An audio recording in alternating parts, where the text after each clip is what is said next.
দীর্ঘ ১৭ বছরের কারাবাস শেষে বৃহস্পতিবার কেরানীগঞ্জের ঢাকা কেন্দ্রীয় কারাগার থেকে মুক্তি পেয়েছেন সাবেক স্বরাষ্ট্র প্রতিমন্ত্রী লুৎফুজ্জামান বাবর। সকল আনুষ্ঠানিকতা সম্পন্ন করে বৃহস্পতিবার দুপুর প্রায় ১:৩০টার দিকে তাকে মুক্তি দেওয়া হয়। মুক্তির খবরে কারাগারের বাইরে জড়ো হন তার পরিবার, রাজনৈতিক দলের নেতাকর্মী এবং সমর্থকরা। বাবরের ভগ্নিপতি সাদাত রহমান গণমাধ্যমে জানান, দীর্ঘ প্রতীক্ষার পর বাবরকে পেয়ে পরিবারের সদস্যরা আবেগ আপ্লুত হয়ে পড়েন।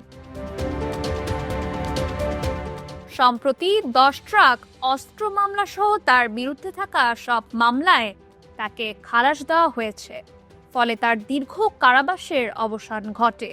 বাবরের মুক্তি তার রাজনৈতিক সহকর্মী এবং পরিবারের জন্য স্বস্তি বয়ে আনলেও এই দীর্ঘ কারাজীবনের অভিজ্ঞতা তাকে কতটা প্রভাবিত করেছে তা নিয়ে জনমনে নানা প্রশ্ন রয়ে গেছে। Naushin Tasnim Rahman, Dhaka West news.